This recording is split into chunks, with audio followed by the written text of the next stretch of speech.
언젠가는 한번 터질 거라고 생각했는데 이번에 터졌습니다. 지금 일반 쓰레기와 음식물 쓰레기로 유튜브며 각종 게시판이 난리가 났는데요. 최근에 고무장갑을 일반 쓰레기로 버렸다는 이유로 쓰레기 혼합배출 위반 과태료 10만원이 부과됐다는 사연이 올라와 큰 화제가 됐고요. 또 이번엔 토마토 꼭지를 일반 쓰레기로 버렸다는 이유로 과태료가 부과됐다는 사연 역시 화제가 되고 있습니다.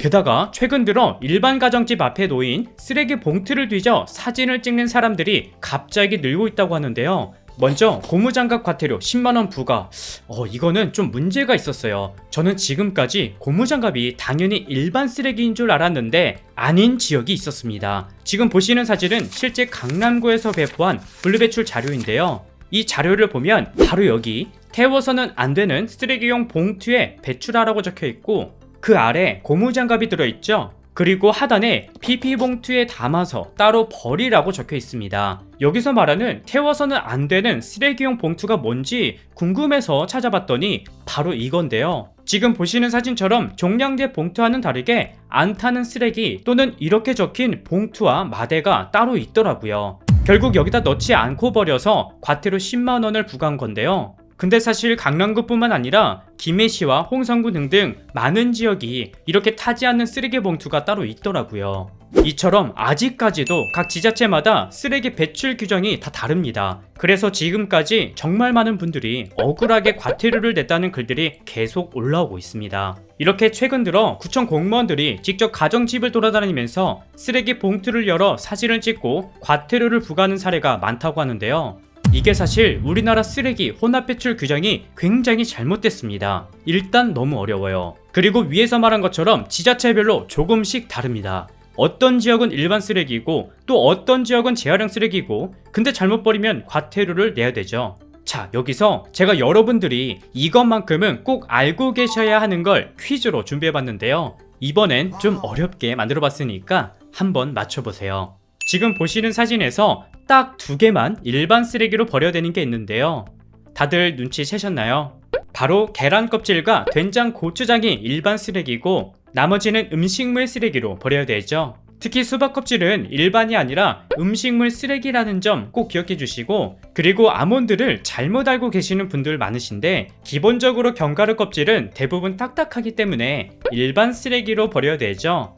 하지만 우리가 흔히 먹는 아몬드는 이미 껍질이 벗겨진 아몬드예요. 원래는 이렇게 생겼습니다. 따라서 아몬드도 음식물 쓰레기로 버려주세요. 그리고 계란 껍질도 은근히 혼동하시는데 계란 껍질엔 석회질이 많아서 동물 사료로 쓰기 어렵기 때문에 역시 일반 쓰레기로 버려주시고요. 또 여기서 많은 분들이 밀가루를 일반 쓰레기라고 알고 계시는데 우리가 많이 사용하는 튀김가루, 부침가루, 밀가루 모두 음식물 쓰레기예요. 근데 가끔 귀찮다고 밀가루를 싱크대나 변기에 버리는 분들 계시는데 절대 안 됩니다. 밀가루가 마르면요 시멘트처럼 굳기 때문에 아무리 귀찮아도 반드시 음식물 쓰레기로 꼭 버려주세요. 그 다음 양념이 묻거나 더러워진 비닐류의 경우는 선별장에서 재활용이 안 된다고 알려져서 대부분 일반 쓰레기로 버리셨을 거예요. 사실 아더 표시도 태워서 재활용하는 자원이기 때문에 분리배출이 가능하니까 앞으로 이렇게 투명 봉투나 반투명 봉투에 담아서 버리면 되는데요.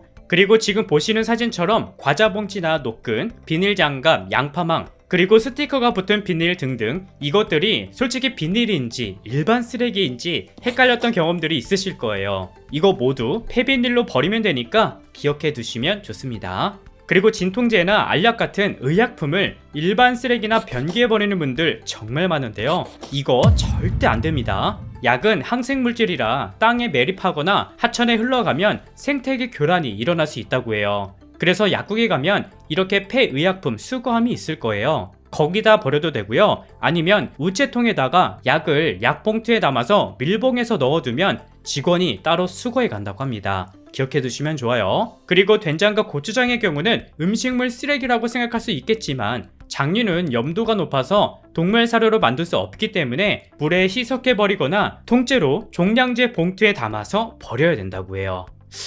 생각보다 복잡하죠? 그러면 이번에는 딱 2개만 음식물 쓰레기로 버려야 하는 게 있는데 다들 눈치채셨나요? 바로 상한 쌀과 바나나 껍질만 음식물 쓰레기고 나머지는 전부 일반 쓰레기로 버리셔야 됩니다. 먼저 음식물 쓰레기는 이것만 기억하시면 돼요. 바로 동물이 먹을 수 있나 없나 이것만 생각하시면 됩니다. 그래서 닭, 생선뼈, 조개, 게껍질 등은 너무 딱딱하기 때문에 일반 쓰레기로 버리셔야 되고요. 그리고 생각보다 많은 분들이 곰팡이 핀 상한살을 일반 쓰레기라고 알고 계시는 분들 많으신데요. 음식물 쓰레기는요, 기본적으로 살균 처리와 고온 과정을 거쳐서 퇴비로 만든다고 해요. 그래서 상한 음식이나 곰팡이가 핀 쌀도 음식물 쓰레기로 버리면 된다고 합니다. 그리고 여기서 고춧가루와 김치가 음식물이 아닌 일반 쓰레기라는 점에서 저도 좀 놀랐는데요. 먼저 고춧가루와 대파, 마늘 껍질은 매운 향이 강하고 가축의 소화 능력을 떨어뜨리는 성분이 있어서 일반 쓰레기로 버려야 된다고 합니다. 그리고 김치나 절인 배추처럼 양념이 많이 밴 음식은 물에 헹궈야만 음식물 쓰레기로 버릴 수 있지만 그렇지 않으면 김치도 일반 쓰레기로 버려야 된다고 해요. 근데 국물은 꼭 짜고 버리셔야 됩니다. 이렇게 뭐가 일반 쓰레기고 뭐가 음식물인지 확인해 봤는데요. 솔직히 이 외에도 정말 많은 것들이 있지만 우리가 다 기억하기 힘들죠. 하지만 실수라도 잘못 버리면 적발시 과태료를 내야 한다는 부분이 지금 현재 상황입니다. 그리고 제일 문제는 각 지자체별로 쓰레기를 배출해야 하는 기준이 일부 다르다는 점도 매우 심각하다고 하는데요. 게다가 홍보도 문제라고 해요. 그냥 안내문을 각 구청 홈페이지에 띡 올려놓고 이걸 어기면 과태료를 부과하는 게 아니라 제대로 통일된 안내문을 모든 가정에 다 배부한다거나 해서 적극적으로 홍보를 해야 하지 않을까 싶습니다. 여러분들의 생각을 댓글에 자유롭게 남겨주시고요. 저는 다음 영상에서 다시 인사드릴게요. 시청해주셔서 감사합니다.